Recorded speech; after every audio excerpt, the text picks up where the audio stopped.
Olá, está começando mais uma edição do programa Café com Vereador, aqui na TV Câmara de Montes Claros, onde toda semana recebemos um parlamentar para saber como anda o trabalho do Legislativo em nossa cidade. Hoje estamos recebendo a vereadora Cécia Protetora, que tem como a causa principal da sua bandeira a causa animal.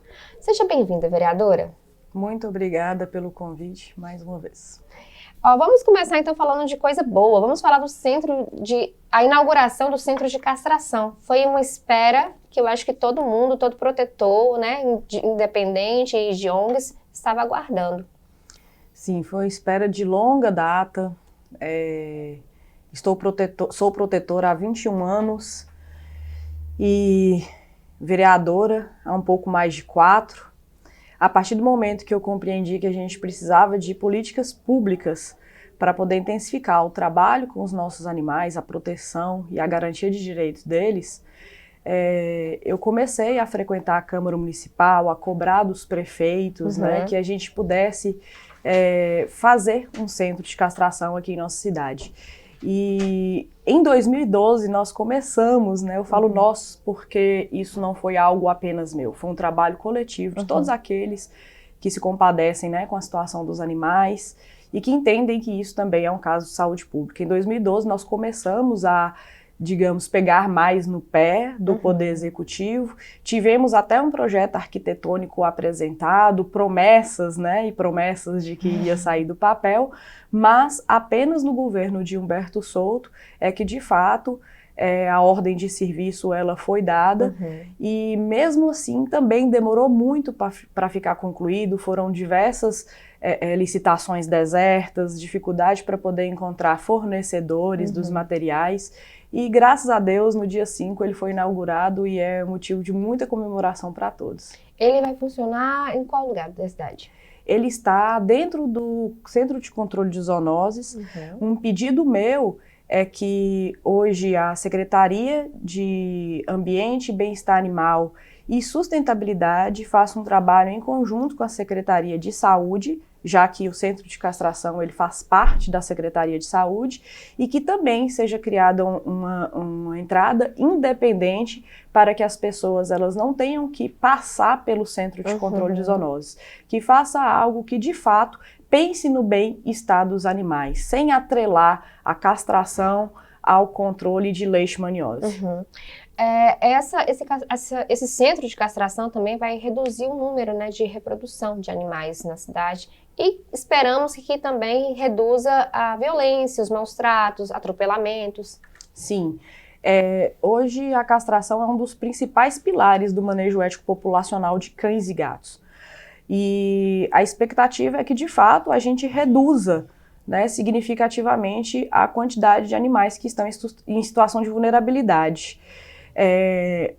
Não só daqueles, né, que já estão em situação de rua, mas daqueles que poderiam em algum momento estar em situação de rua por conta do abandono e por conta também, né, das pessoas que hoje, infelizmente, abandonam após a cadela ficar prenha e ter os seus bebês, né, uma barrigada, não ter como manter todos aqueles animais, então eles acabam sendo vítimas de abandono. Então o controle ele tem que ser tanto dos animais domiciliados, os que nós chamamos de semi-domiciliados, que são aqueles que infelizmente as pessoas deixam sair para dar voltinhas desacompanhadas, às vezes até para poder fazer suas necessidades. Isso é um erro grosseiro, né, de toda a população, porque não só traz essa questão da sujeira nas ruas, mas também traz riscos, né, para aquele próprio animal e para outros, né, e também inclusive para os próprios transeuntes, né, que podem ser vítimas de mordidas, ataque, enfim, né? são várias as problemáticas, né, e também dos animais que estão em situação de rua. Uma grande falha que eu vejo do centro de castração foi que, infelizmente, ele não foi construído pensando no pós-operatório dos animais. Onde eles ficaram, né? Exatamente, especialmente dos que estão em situação de rua, porque o pós-operatório ele exige 10 dias e não foram construídas baias com esse objetivo, mas o nosso mandato já pensando nisso, destinou recursos para a construção de baias individuais. O projeto já foi aprovado, já foi feito o orçamento e agora vai partir para a parte de licitação para começarem a ser construídas. Falando em iniciativas, a senhora falou na tribuna que as suas emendas impositivas vão principalmente para essas causas aí e na compra de aparelhos que são caros, igual ultrassom, né? Eu destinei uma parte dos meus recursos para a ampliação e construção de novas baias coletivas que hoje já existem lá no CCZ, que têm contribuído, né, para atender diversas demandas, mas ainda são insuficientes, e também destinei parte dos recursos para compras de equipamentos essenciais, já pensando também em um avanço, né, do centro de castração para poder fazer outros tipos de atendimento, porque o centro de castração, como o próprio nome diz, ele foi criado com esse objetivo, mas eu já tenho conversado com o prefeito Guilherme Guimarães, desde a gestão passada, enquanto ele ainda era vice-prefeito, da gente fazer a criação da UBASA, que é a Unidade Básica de Saúde Animal, né, que contempla também outras necessidades, né, consultas, exames, cirurgias. Então foi destinado pelo nosso mandato um recurso para a compra de diversos equipamentos para poder tornar isso possível. Máquina de ultrassom, hemograma, bioquímico, Doppler. Então, assim, realmente muitos equipamentos que vão garantir que os animais eles tenham acesso melhor, né, ao atendimento. Na sua visão, como protetora de anos, e também tem um amor pelos animais, não é só proteger, né? Quais ações necessárias que o município ou o estado poderia fazer para proteger melhor? São muitas ações. A gente não consegue falar de proteção animal sem falar de conscientização, sem falar de educação, sem falar de castração, sem falar de saúde pública, né? Sem falar de regulamentação do comércio de animais, sem falar de diversas coisas, inclusive punição, né? A gente precisa de ter um olhar mais abrangente e entender que a luta, ela é uma luta do coletivo, da sociedade, do poder público e daqueles que já protegem de fato os animais. Então tem muitas coisas, fica até difícil citar, né? Para que haja de fato essa proteção, porque são muitas coisas envolvidas para que a gente realmente alcance o objetivo de garantir os direitos dos animais. Como é uma questão também de saúde pública, como a Secretaria Municipal poderia ajudar nesse desafio? Olha, eu sou uma grande defensora da saúde única, que é a saúde animal, a saúde humana e o meio ambiente. Então eu acredito que, antes de mais nada, tem que haver essa sensibilidade do Poder Executivo, que essas secretarias elas têm que trabalhar juntas. E também envolver outras secretarias, porque o problema da proteção animal perpassa diretamente pela questão social, né? Então a gente não pode excluir também a necessidade da gente trabalhar junto à Secretaria de Desenvolvimento Econômico, a gente não pode excluir a necessidade de trabalhar também com a Secretaria de Desenvolvimento Social. Então, mas é extremamente fundamental que a de Ambiente, Bem-Estar Animal e Sustentabilidade trabalhe juntamente com a Secretaria de Saúde, para que a gente tenha, de fato, a saúde única, até para que o ser humano ele tenha a sua saúde de uma forma, digamos, mais plena. Sim. São quase 30 milhões de animais abandonados nas ruas do país. É muito entre gato, cachorro, enfim. Tem algum dado de Montes Claros, assim, em base de quantos animais em situação de rua nós temos? Olha, a gente não tem um dado, já é uma solicitação desde 2021, quando eu entrei aqui, que nós possamos fazer um censo animal. O que o Centro de Controle de Zoonoses ele tem feito é um inquérito animal, né? Mas que ele passa muito pela questão da leishmaniose. Então, os bairros onde já tem um histórico maior de infestação de leishmaniose são os bairros prioritários para atendimento. Então, esse inquérito animal, ele começou a ser realizado nessas áreas. Primeiro, foi feito um levantamento no Grande Independência. Então, foi feito o trabalho de vacinação antirrábica, foi feita o trabalho de castração e uma série de também conscientização, né, das pessoas no trato com os animais. Porém, ainda é muito limitado. E dados que são utilizados são dados de 2017, com base na campanha antirrábica. E esses dados, aí a gente considera que aproximadamente 10% dessa população domiciliada é o que temos de animais em situação de rua. Porém, eu acredito que seja uma população muito maior do que se pensa. Porque durante 7 anos nós não tivemos nenhuma política pública de controle de natalidade animal. Entre 2014 e 2021 não existia mais a eutanásia, graças a Deus, de animais sadios por conta da lei, mas também não tivemos nenhuma política de controle populacional. Então, eu acredito que esses dados, esse dado, né, que é informado, ele está extremamente defasado. Eu lembro, assim, me recordo de uma brincadeira, tipo assim, tira o cachorro da rua, é bem a carrocinha. Exatamente. Antigamente, é importante falar isso, porque, se não me engano, eram eutanasiados, exterminados, né? 600 animais por mês, sadios ou doentes. As pessoas simplesmente não queriam mais os seus animais e elas tinham a possibilidade de levar o CCZ e o CCZ fazia o extermínio desse animal, doente ou sadio. A partir de 2014, com uma alteração, de 2013 com a alteração em 2014, uma lei municipal, ela impediu que esses animais eles fossem eutanasiados, a não ser que tivessem alguma doença infecto-contagiosa que lhe causasse muita dor, sofrimento, estado terminal, isso laudado também por um médico veterinário, e a leishmaniose, né, feito o exame de prova e contraprova, e também com atestado médico para permitir aquela eutanásia. Então, o que nós tivemos nesse tempo? Graças a Deus, animais, o número reduziu muito, né, da eutanásia, porém, nós ficamos nesse intervalo de 7 anos sem nenhuma política pública ética, né, de controle populacional, que deveria ser a castração. E logo em seguida já enfrentamos uma pandemia, onde o índice de abandono de animais aumentou 70%.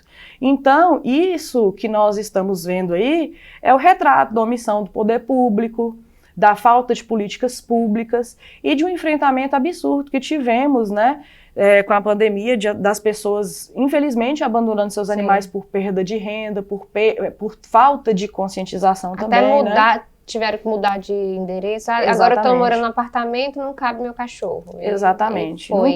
Nunca cabe o animal, mas cabe tudo que tinha, né, como bem material da antiga residência. E atualmente, vereadora, como a senhora avalia o trabalho do CCZ em Montes Claros?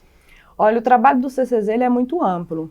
Ele trata de diversos assuntos, muitas vezes desconhecidos pela população. Muitas pessoas hoje enxergam o CCZ, inclusive, como local de morte, né? Mas o CCZ, ele trata de diversas zoonoses, né? Que são doenças que passam do animal para o ser humano.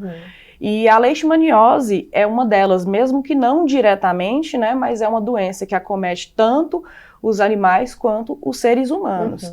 Então, por isso que esteve durante muito tempo atrelado o serviço dentro da saúde, né, e no CCZ. Então, a gente escuta isso direto da administração municipal, que o CCZ, ele cuida de zoonoses, ele cuida do ser humano, né, para que o ser humano ele não seja afetado com essas doenças, mas não é um centro de bem-estar animal. Eu sou contrária a essa justificativa. Eu acho que o CCZ, sim, até com exemplos de diversas cidades que temos aí no Brasil, ele pode sim se tornar um centro de bem-estar animal, porque não tem como a gente dissociar a necessidade da saúde animal com a necessidade do ser humano, né, de saúde do ser humano, justamente pensando naquela questão que já foi anteriormente dita da saúde única. Mas o CCZ, ele vem avançando. Infelizmente, eu acredito muito no poder, né, que cada um tem de agir, como ele tem que agir. E, infelizmente, nós ainda temos no CCZ, eu não tenho problema nenhum em falar isso aqui, pessoas que estão vivendo lá e que estão trabalhando lá com a mentalidade do século passado, uma mentalidade que não condiz mais com o que nós precisamos, porque já não é mais uma... cuidar da causa animal já é uma urgência. E eles ainda, infelizmente, não compreenderam isso e ainda estão naquela fase de que os animais eles devem ser eliminados para garantir a segurança do ser humano. E não é bem assim. É um assunto bem triste, polêmico, e precisamos rever muito essas políticas públicas aí. Vereadora, vamos agora aqui para um breve intervalo e logo voltaremos com esse bate-papo aqui para falar mais sobre causas animais. Vamos para o intervalo e já voltamos.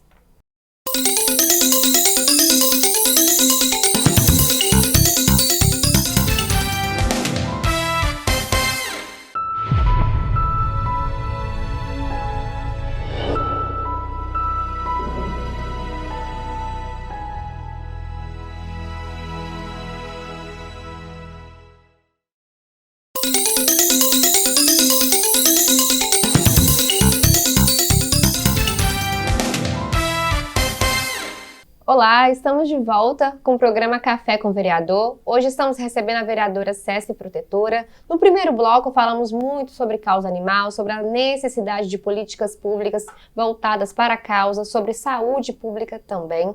E agora a gente vai falar um pouquinho sobre as eleições, onde a vereadora escutou muito animal não dá voto, e foi a segunda mulher mais bem votada nas últimas eleições aqui na nossa cidade, com 3.872 votos.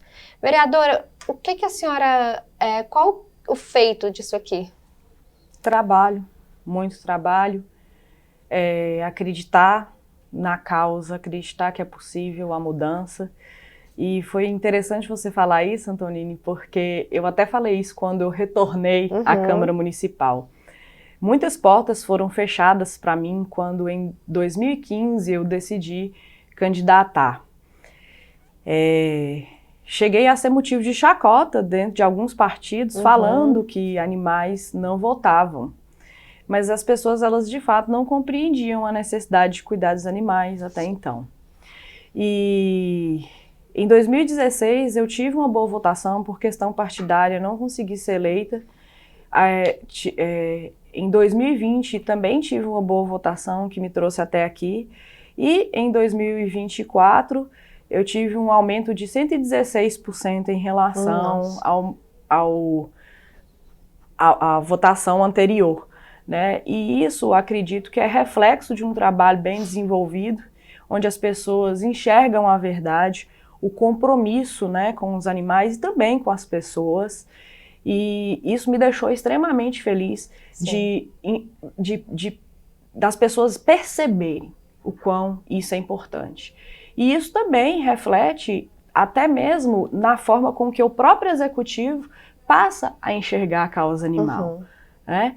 Porque as pessoas, afinal de contas, me elegeram para que eu seja a representante, para que eu lute por essas políticas públicas. Continue com o trabalho, né, que a senhora já estava fazendo. Exatamente. E eu gosto de reforçar sempre que 99%, né, do meu trabalho que foi desenvolvido, eu falo até que, infelizmente, ele não contou com muito apoio do Poder Executivo. A gente realizou mais que o dobro de castrações que a própria Prefeitura realizou durante 4 anos, através de emendas parlamentares, né, de deputados que estão junto a mim nessa luta, deputado estadual, deputado federal.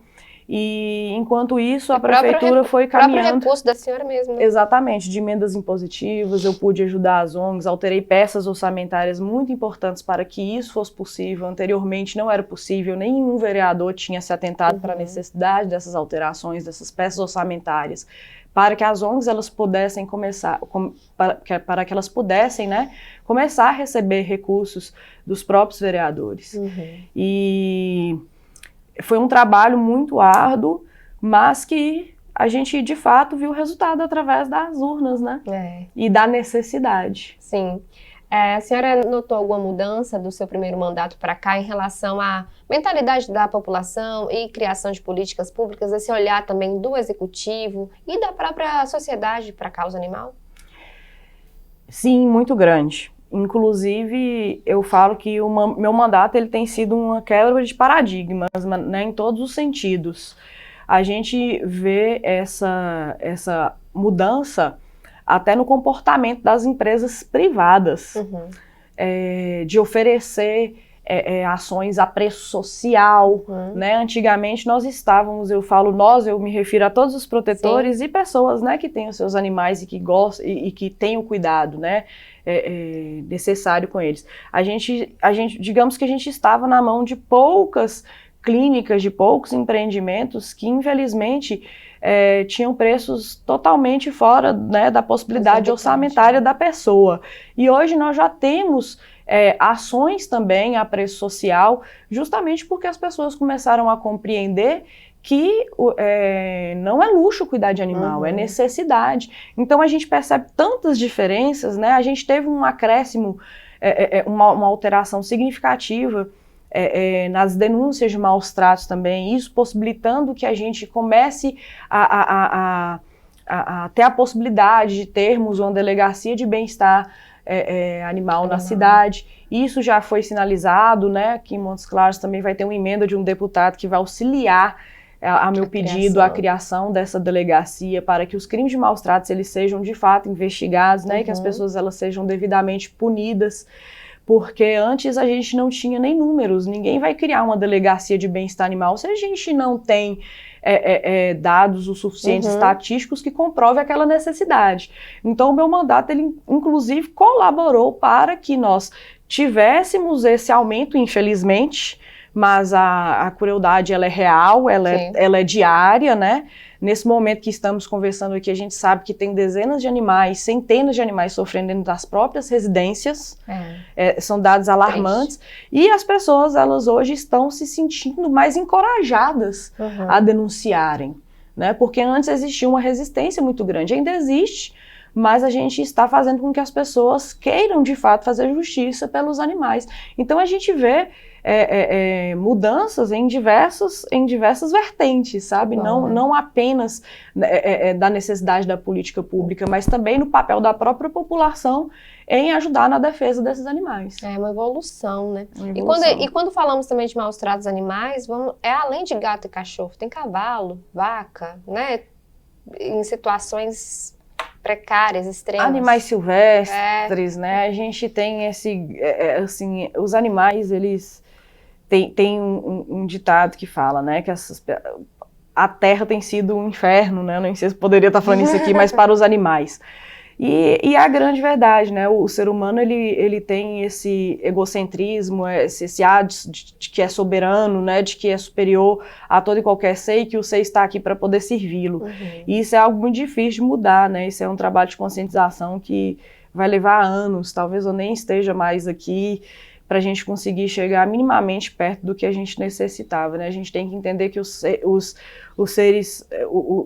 animais, eles são seres sencientes, eles sentem como nós, eles sentem dor, eles sentem fome, eles sentem sede, eles sentem afeto, e eles estão cada vez mais se aproximando, né, do ser humano nessa questão da sensibilidade, de fato, né, ao amor, ao afeto, essas coisas todas. Mas a gente tem umas brechas, né, infelizmente, nas leis que não garantem tanto os direitos de alguns outros animais, assim como de cães e gatos. Foi uma grande vitória a sanção da Lei Sanção, né, em 2020, porque possibilitou que a gente, em 2022, desculpa, porque possibilitou, né, que as pessoas elas lutassem mais pelos animais, pela punição das pessoas que praticam maus tratos, mas estão incluídos apenas os cães e os gatos, né? Hoje a gente tem penas de 2 a 5 anos e também tem multas, né, que as pessoas podem sofrer. Porém, infelizmente, hoje a gente não tem um sistema preparado para poder investigar, a gente não tem um sistema preparado para punir, a gente não tem um sistema preparado para fiscalizar. Então, a gente tem todas essas grandes dificuldades. Então, a gente precisa, de fato, né, fazer alterações federais incluir outros animais nessa lei, mas a gente sabe, eu aqui em Montes Claros tenho muita dificuldade da compreensão do próprio Poder Legislativo, do próprio Poder Executivo, da própria população, de modo geral, quando eu falo, por exemplo, na defesa dos animais de tração animal. E eu entendo que isso, em nível Brasil, se torna muito mais, né, difícil. Sim. A gente tem hoje questões culturais muito enraizadas em alguns estados, em alguns municípios, né? Então, a gente está falando de pessoas muito plurais e que, de fato, a compreensão da necessidade de cuidar desses animais ainda é muito baixa. Então, para aprovar uma lei, muitas pessoas cobram demais, né, dos legisladores. Ah, faz uma lei assim, faz uma lei assado, você não está fazendo nada, mas não sabe que a gente esbarra em dificuldades absurdas, né? Primeiro, a constitucionalidade, a legalidade, sim, a própria redação em si, o próprio entendimento dos outros legisladores que vão ser quem vão votar, do executivo que vai sancionar, sim, ou não aquela lei. Então, assim, a gente esbarra em diversas dificuldades. Me recordo também que a senhora tentou também aqui passar a proibição de fogos de estampido, né, foguete. Exatamente. Que também atrapalha os animais e pessoas com autismo e, enfim. Um assunto um pouco polêmico aqui, vereadora, que é o SOS Cesse Protetora. Exatamente. Qualquer pessoa em Montes Claros que vê um cachorro, um cavalo em situação de rua ou situação de vulnerabilidade, aciona a senhora, liga para a senhora. E isso é um dever de todo mundo, né? Não só da vereadora Cesse Protetora. Exatamente. Eu até entendo, Antonini, porque eu acabei me tornando uma referência na causa animal. E justamente por falta das políticas públicas é que as pessoas elas imaginam que eu tenho a condição e até mesmo a obrigação de solucionar todos os casos, né, de animais em situação de vulnerabilidade. Isso é humanamente impossível, infelizmente. Antes de mais nada, eu gostaria que não tivesse nenhum animal em situação de sofrimento. Mas como existe, eu gostaria, né, de poder ajudar todos, mas infelizmente eu também não posso, porque eu sou humana, eu tenho as minhas limitações de tempo, eu tenho as minhas limitações financeiras, eu tenho a minha responsabilidade também ao resgatar um animal, porque nós estamos tratando de situações adversas, de animais com doenças infecto-contagiosas, então eu tenho que ter uma extrema responsabilidade, que não é todo mundo que tem, a todo momento que eu resgato um animal e levo para o quintal da minha casa. Hoje a senhora está com quantos? Eu estou com aproximadamente 67 animais, né, sobre os meus cuidados. Estou com alguns animais também em lares temporários, estou com alguns animais também cuidando como animal comunitário também nas ruas. E eu entendo essa ansiedade das pessoas e essa cobrança das pessoas. Porém, é um trabalho coletivo de toda uma sociedade, é um trabalho do poder executivo, né, de criação das políticas públicas. Porque o exemplo que eu gosto de dizer, recentemente eu até usei, não sei como que as minhas colegas receberam isso que eu falei em plenário, mas eu falei com a nossa colega Yara. Yara, você como grande representante da educação, se faltar um auxiliar de docência, se faltar um kit escolar, a senhora vai se responsabilizar por isso, vai contratar um auxiliar de docência, vai colocar na escola, vai comprar o kit escolar, vai doar para a criança. Maria Helena, né, que está tão ligada à área da saúde, vai contratar pediatras com seus próprios recursos e colocar no hospital, vai construir UTIs, né? Sim. Isso é impossível. Falei com a nossa colega Carol, né, que logo no início já veio falando sobre a quantidade de pessoas em situação de rua e da necessidade de criarmos ações para minimizar isso. E ela usou especificamente o exemplo da rodoviária. Eu falei, Carol, a senhora vai levar essas pessoas que estão em situação de rua para suas casas? Graça da Casa do Motor, que é tão atuante na área rural. Eu falei, se faltar água, a senhora vai contratar caminhão-pipa e levar para essas pessoas? Enfim, e você percebe que na causa animal tudo sobra para mim, justamente por conta você tem que levar para casa. Falta das políticas públicas, né? Sim. Então, a partir do momento que as pessoas elas me solicitam fazer um resgate, é algo muito sério. Eu estou assumindo aquele animal provavelmente pelo resto da vida, porque a adoção também não é fácil. Eu estou com animais nesse exato momento, 4 já morreram, infelizmente faleceram esse ano, que já estavam com aproximadamente 15 anos e que foram resgatados por mim há 15 anos. Então, durante esses 15 anos, eu busquei por adoção, a partir do momento eu desisti, né? Então, eu já passei a tê-los como meus, mas assim, as adoções, elas não acontecem no mesmo nível de resgates que nós fazemos. E a sobrecarga, ela começa a ficar absurda. A gente não tem condições de oferecer, inclusive, qualidade para os animais. Eu até brinco com as pessoas, eu falo, gente, se eu pegar mais animal, daqui a pouco eu vou estar sendo denunciada de maus tratos. Sim. Porque eu só posso assumir os animais, eu como ninguém tenho que ser exemplo de bem-estar animal, né? Se eu começo a resgatar animais para além daquilo que eu já acho, inclusive, que eu já dou conta de muita coisa... daqui a pouco eu estou sendo denunciada. Por quê? Porque eu não estou conseguindo oferecer o bem-estar. Existe uma linha muito tênue entre a proteção animal e o acúmulo de animais. E as pessoas, elas têm que pensar muito nisso.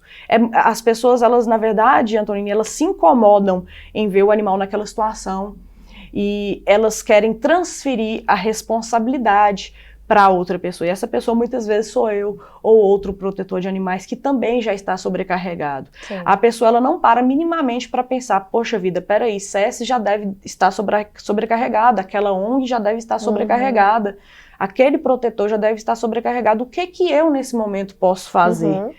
Entendeu? Então ela só acha, sente dó e quer resolver o problema, e dó não resolve. Eu falo que as pessoas, elas se sentem sempre incomodadas com a presença de animais em situação de rua, mas existem 2 motivos. Ou elas não gostam de ver esses animais em situação de rua, simplesmente por não gostarem dos animais e acharem que é um incômodo, e a outra parcela da população que sente dó. Mas se a comunidade, ela não entender que ela faz parte daquele processo de mudança, a gente não consegue avançar como deveríamos. Eu gosto muito de uma frase que é: se você não faz parte da solução, você faz parte do problema. De que lado você quer estar, né? Então eu acho que as pessoas, elas têm que compreender que se nós dermos as mãos e lutarmos, né, não apenas pelos animais, mas por tudo que necessitamos, a gente consegue avançar muito mais. Nossa, que bate-papo legal. Muito obrigada pela sua presença, vereadora, aqui no nosso programa. Eu que agradeço. E você que acompanhou essa entrevista até aqui, muito obrigada pela sua audiência. Te aguardo no próximo programa, aqui na TV Câmara, canal 5.3. E você pode rever essa entrevista também no YouTube, no nosso canal lá na TV Câmara. Até lá e obrigada!